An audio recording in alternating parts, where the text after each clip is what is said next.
Good day mga ka-metal. Nandito po tayo ngayon sa Bible study. Tayo po ay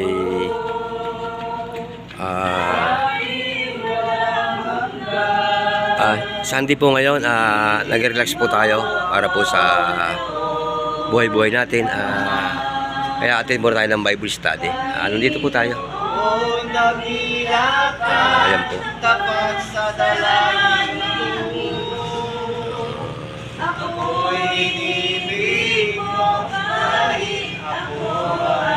Paminsan-minsan po tayo po lumapit sa Panginoon para po tayo ay magkaano po medyo may bas po tayo sa sakuna. Yun po atang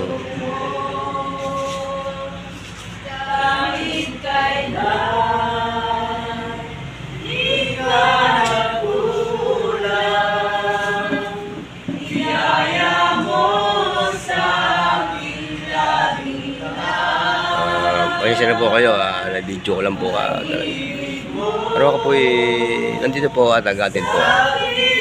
Sunday po ngayon, wala po tayong inom. Ito po para sa buhay-buhay natin, inom lang po yun. Hindi ko alam kung ano pong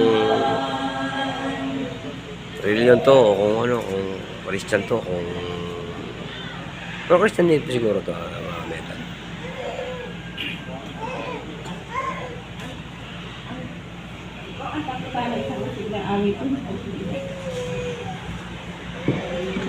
Ano lang po, kantay natin yung this is.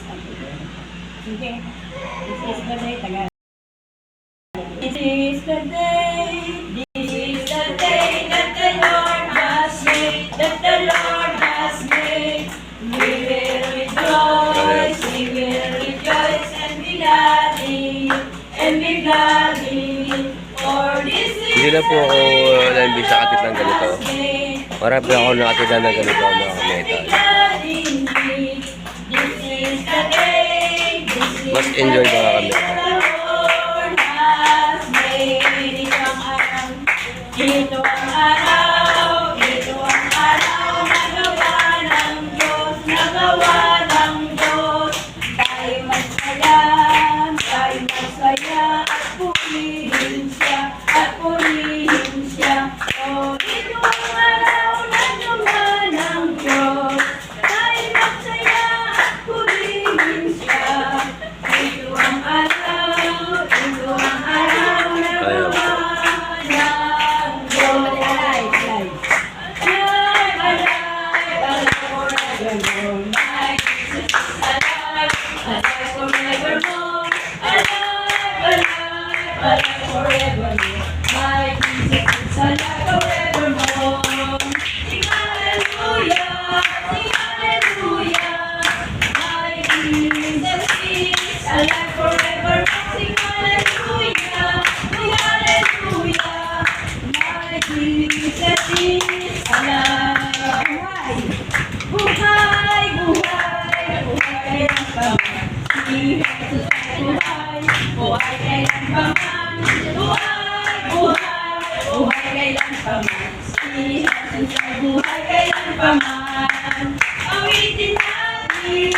Hallelujah, si Jesus ay buhay lang paman.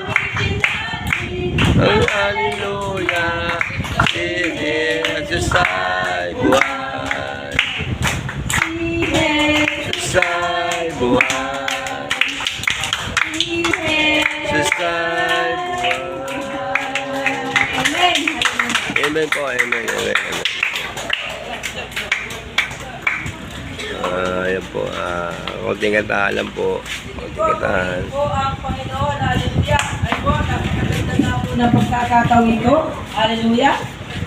Purihin po ang Diyos sa ating buhay sapagkat tunay nga po na napakahalaga ng buhay ng tao. Amen? Napakahalaga po. Bakit po mahalaga ang buhay ng tao? Amen. Sapagkat tayo po ay binigyan ng kapayapaan at kasiguraduhan ng ating Tayo po yung nakomenda na po dito mga kametal sa kaya abit doon buhay-buhay. Pero parang yung mga ganitong sitwasyon. Kailangan natin Pagkakailan po i-abort. natin ang Panginoon. Hallelujah. Palakpakan po, palakpakan. Minsan ayaw po tayong malungkot. Ayun. Sapagkat ang mga anak po ng Diyos at binibigyan po ng kagalakan at kapayapaan ng Diyos. Amen? At yung magiging anak pa ay may pangako po ang ating Panginoon. Amen? Hallelujah. Ngayon po, hindi na po natin pagtatagalin ang ating pong pakikinig ng salita ng Diyos. At ito po ay isa pong mensahe sa ating ng Panginoon na kung saan po, sabi po ng Lord, amen. Saan po nga ito? Kung nasa ano yun? Wala na yata. Magdadagal dito kami. Mahaba naman siya.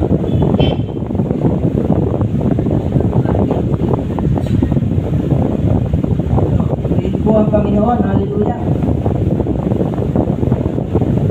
Salamat po sa lamesa mong ginanda. At tunay nga po na hindi na po kami magpapagod sa